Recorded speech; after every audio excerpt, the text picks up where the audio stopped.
how much pride you take in still having the advantage of game-winning shots in your career over Jordan, even though you had the one last year. Yeah, we don't talk about it much, but if he ever brings it up, then I'll definitely have a one-up on him for sure. What was felt like you guys kind of figured out or were better with the turnover issues in Vegas last week. So what do you feel like went wrong against Syracuse in that regard? Man, just as you go back and you watch the film, it was a lot of different things. Whether it was offensive fouls, whether if it was miscues on passing, just like random turnovers, catching and passing or handing off and stuff like that. And so, the only thing you really can attribute to is just like lack of focus, lack of, attention to detail, and something that we've been intentional on cleaning up, and it's kind of reared its ugly head again, but it's definitely something we're focusing on, and something we feel like we can take full control over. It was more of us than them forcing us into those tournaments. So definitely something we can do. What do you think's been? Go ahead. What do you think's been the switch for Jaylen Kerry? Maybe even starting in Las Vegas, getting more minutes, more effective near the rim. What's been that switch for him? Yeah, Jaylen's a good player, and we knew that when we signed him. We knew that when we played against him,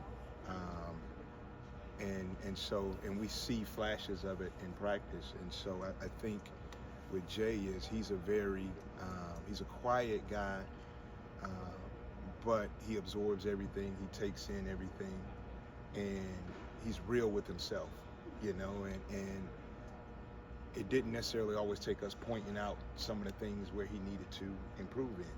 And, the great thing about Coach is that he's not going to compromise. Like, you got to get to the standard. You got to get to the level. And Jaylen appreciated that, and that's why Jaylen wanted to be here. And so, in turn, it makes him better. And so, excited for his performance there. Thought he played well in Vegas.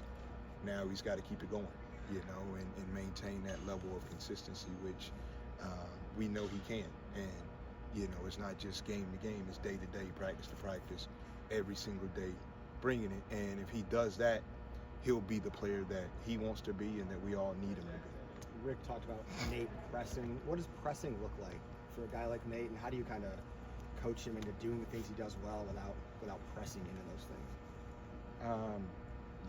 I'm not sure, what Coach meant by pressing. He just has to, I would say just figure out how to make plays within the flow of the offense.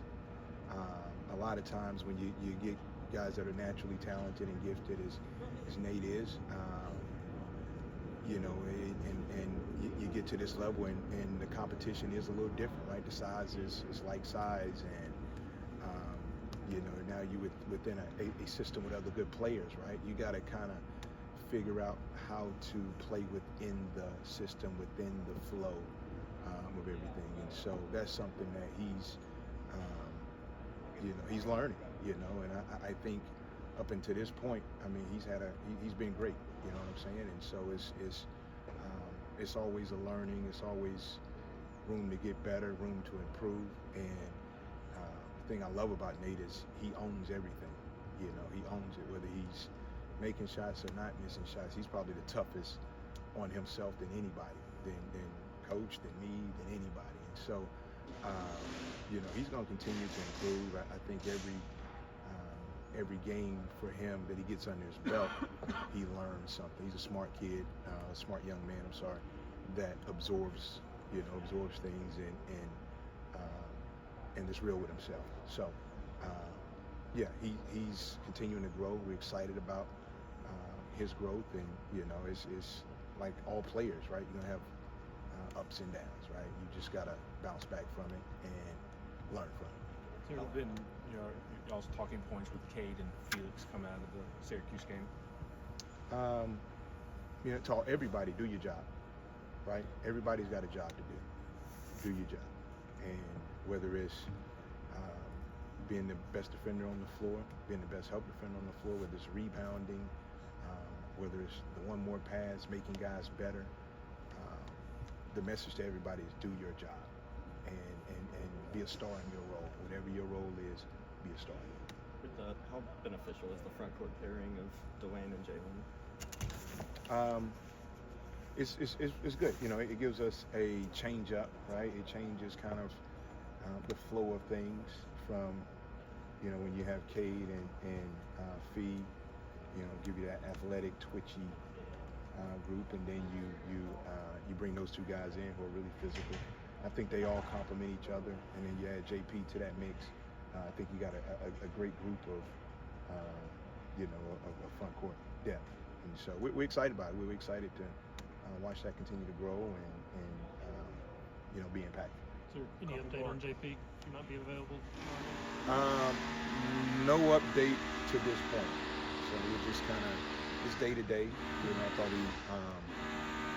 although he didn't practice yesterday, great spirits, very vocal in practice, and just moving around a little bit. So, we'll see. But regardless, we got to be ready with whoever comes out there and improve on that performance from the other night. Is Cade's shoulder an issue at all, or is that something that seems to I continue think to it's bother him? something that's kind of a lingering thing for him, right? He's I think it's getting better, but he's still limited in some things that he can't do. So I don't think it's right now to the point where he can't play, but he's Cade's tough. He's mentally tough. He's physically tough. He wants to be out there with his teammates. He's gonna figure it out. You have a schedule that's packed with non-conference games. Just how is that preparing the team, the program for the stretch that's ahead? Yeah, no, it's great. It's great, and I think when you come to a place like Tennessee, like that's what you're signing up for.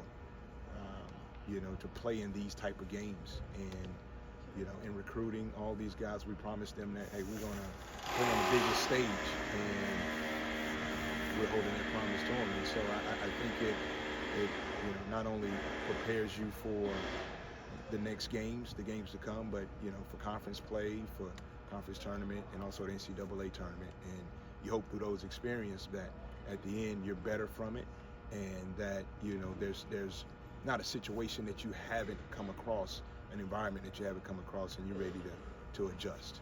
Maybe Last building one from Paige. maybe building off of that, Jacoby mentioned that this team needs to find a way to play with purpose. What do you think is preventing this team, or why you all are maybe getting in your own way, and how important it is to get out of your own way, especially against Illinois? Yeah, I can't speak for Kobe. I don't know what it exactly means, like play for purpose, With purpose. or play with purpose. But what I'd say is, this team is still trying to find their identity, right? And different. I hate to talk about past teams, right? But those teams had guys that had been in the program for a while. They had an identity. They knew what their identity was.